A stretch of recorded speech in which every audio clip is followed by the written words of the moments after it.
Okay, section 5.1. This section is going to have several problems that are called rational expressions, and then it's going to ask us what makes the rational expression undefined. So a rational expression is just a fancy way to say fraction. So if we're talking about a simple fraction, we would have something like this. This would be a rational expression. So when we are talking about what makes a rational expression undefined, well, a fraction is undefined when the denominator equals 0. For instance, this fraction is undefined because its denominator is 0. So when we're talking about any kind of fraction, when we want to find out what makes it undefined, we just simply say the denominator, whatever it may be, cannot equal 0. So what you would do, just like this one, is you would set whatever the denominator is, say it cannot equal 0, which means the number that would actually make this fraction undefined would be 0. Now, when you're looking at a problem like number 1 in section 5.1, it'll look like this: 5b squared minus 11 over 8b plus 17. And it'll say, find all numbers for which the rational expression is not defined. Well, remember, I do not care at all about the numerator. That can be anything. However, the denominator, which is 8b plus 17, cannot equal 0. So let's see what that makes that happen. So you just set it up to not equal 0, and then just solve it like you would any equation, which means on this one, subtract 17 from both sides. So 8b cannot equal negative 17, and then divide by 8. So b cannot equal negative 17/8. So negative 17/8 is what makes this rational expression undefined. Okay, number 2 starts off the same. Our rational expression is x squared minus x minus 3 over x squared minus 10x plus 24. So again, don't care anything about the top. I'm only concerned about what makes the bottom equal 0. I don't want it to equal 0. Now, this one has a few more steps than problem number 1 because it's x squared in the bottom, which means there's actually going to be 2 numbers that make this rational expression undefined. And I'm going to solve this one by factoring. So, x and x for the x squared. So now I'm looking for factors of 24, positive 24, that add to negative 10. So factors of 24. 24 and 1, 12 and 2, let's see, 8 and 3, 6 and 4. I need to find the factors that still multiply to positive 24 but add to negative 10, which would be the negative, if you make the 6 and the 4 both be negative, then they'll add to negative 10, but still multiply to positive 24 because they're both negatives, and when you multiply 2 negatives together, you get the positive 24. So I need a minus 6 and a minus 4. Then set each of the factors equal to 0. Actually, these will be not equal 0 since we're looking for what makes these undefined, and solve them. So add the 6 to both sides here, so x cannot equal 6. And on this one, if you add, x minus 4 cannot equal 0. So if you add the 4 to both sides here and cancel that, you'll find that x cannot equal 4. So 6 and 4 are what x cannot equal, because if you plug 6's into these x's in that denominator, it would actually make that all add up to 0. Same thing with the 4. If you replace these x's in the denominator with a 4 and add all that together, once again, you will get a 0. All right, number 3.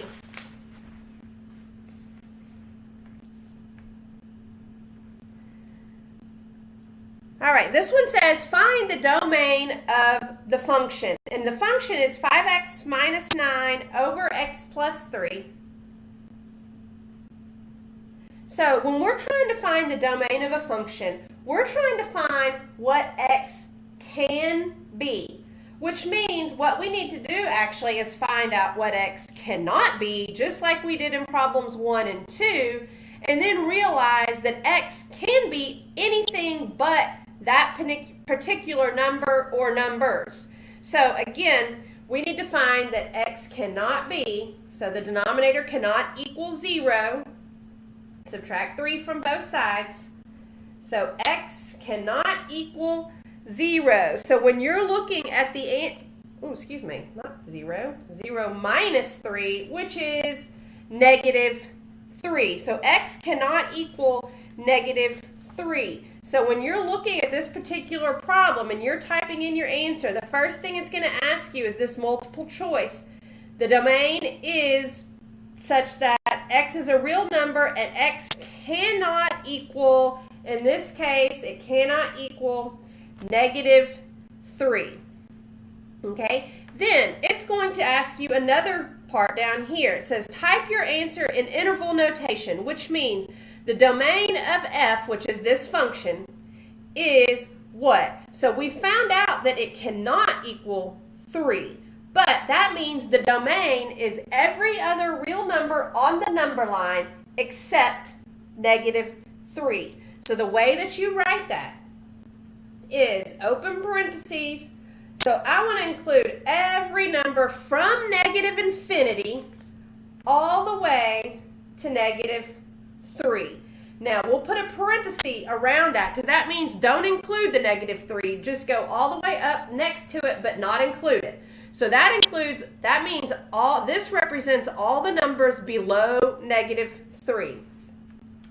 Then you'll see there's a little button down in your toolbox that is a U shape, and it means in union with, or and, which means I also want to include all the numbers above negative 3.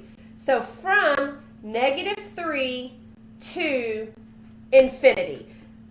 So that's how you would write it in interval notation. You can think of it like this. I want to include, here's where negative 3 is on the number line. I want to include all the numbers this way and all the numbers this way, which means start all the way to the end of the number line this way, which would be negative infinity to negative 3 in union with. Now I want to include all the numbers on this side of negative 3, which means from negative 3 to infinity. So the only number that we're not including is that negative 3. We want to include everything this way and everything that way. Okay, so number 4. Find the domain. This time it gives me the function 5 over 3x minus x squared.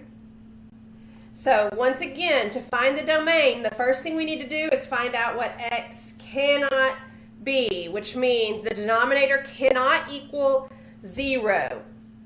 So let's look at this one. What do these two things have in common? Because I'm going to factor this, and I noticed that they both have an x in common, which means I can pull an x out of those terms to factor this, because this x squared means that there's actually going to be two numbers that x cannot equal. So let's see, if I pull the x out, which is the greatest common factor, and I take an x out of each of these, I'll have a 3 left here, minus, if I took an x out of here, I will still have an x left, cannot equal 0. Now remember, once you do the factoring, you simply set your two factors, which are x and 3 minus x. Those are the two things that cannot equal 0. So let's see what that would be. In this case, this is already solved. X cannot equal 0. On this one, to get the x by itself, I can do that in one step by just putting the x over there, by adding that x to both sides to knock out that minus x. So now I have 3 cannot equal, on that side I have the x. So the two things that x cannot equal are 3 and 0. So when you're looking at your answers, So x is a real number. Choose the one that has the cannot equal. And since this one has two answers, just separate them with a comma. So we have found out that the x cannot equal 0 or 3 in this situation. So if I'm going to write that in interval notation, let's think about what this looks like on a number line. Let's see if we'll put the numbers that x cannot equal on here, which means 0 and 3, which is important because you want to put these in the order that they come into on the number line, which means 0 needs to come ahead of 3 since it's less than 3. So let's see, if I'm writing this in interval notation, the first thing I want to include is everything below this 0. Okay, because my goal is to include everything except those two numbers. So let's start off with everything below 0, which would be written by negative infinity to 0. Now, I also want to include the numbers in between 0 and 3 because I can include those also, just not the particular numbers. So I want to say and or in union with all the numbers in between those, which would be from 0 to 3.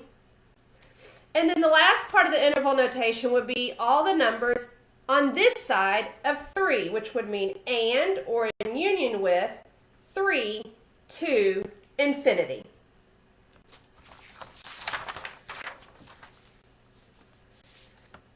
All right, number 5.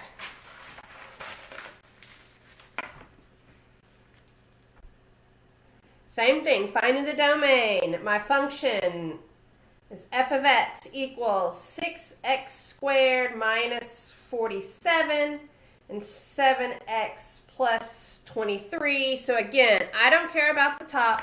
I just need 7x plus 23 cannot equal 0. So since it's not an x squared, I do not need to worry about factoring. You only need to do that when it's x squared to get your two separate answers. This one is just x, so I'll just solve it by subtracting the 23 from both sides. So now I have 7x cannot equal negative 23. And then divide both sides by 7. So x cannot equal negative 23 over 7. So x, that'll be your first part. You'll choose the multiple choice that says x is such that x is a real number and x cannot equal, and then you'd put in negative 23 over 7. And then again, remember, you want to write this now on the second part of the answer in interval notation. So since there's only one number that x cannot be, it's just going to be negative infinity to that number, so negative 23 over 7, in union with, from that number, negative 23 over 7 to infinity. And then the last one from this section, number 6.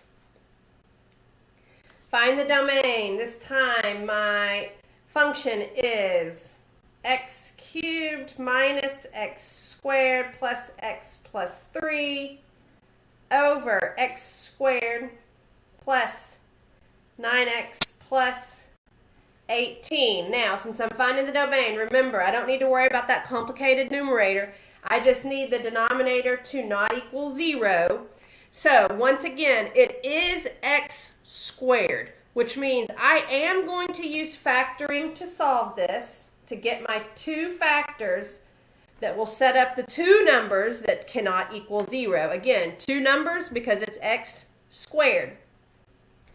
So I'll have x and x for the x squared. Factors of 18. So let's think of all the ways to multiply to 18. 18 and 1, 9 and 2, and 6 and 3. I'm looking for the factor pair that also adds to positive 9, which will be 6 and 3, both positive.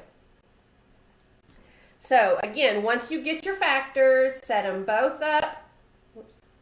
X plus 6 cannot equal 0, and x plus 3 cannot equal 0, and solve them both for x. So subtract the 6's here. Whoops, hold on, 0. So x cannot equal negative 6. And subtract the 3's here. So x can also not equal negative 3. So there's two answers. So remember, you want to think about that on a number line. So on the number line, who would come first, the negative 6 or the negative 3? Since this one's more negative, it would come first. And then you would come to the negative 3. So let's see, I want to include all the numbers on this side of negative 6, which would mean negative infinity to negative 6. Now, I also want to include the numbers in between negative 6 and negative 3. So in union with, in between those, so negative 6 to negative 3. And then all the numbers on this side of negative 3, which means and, or in union with, negative 3 to infinity.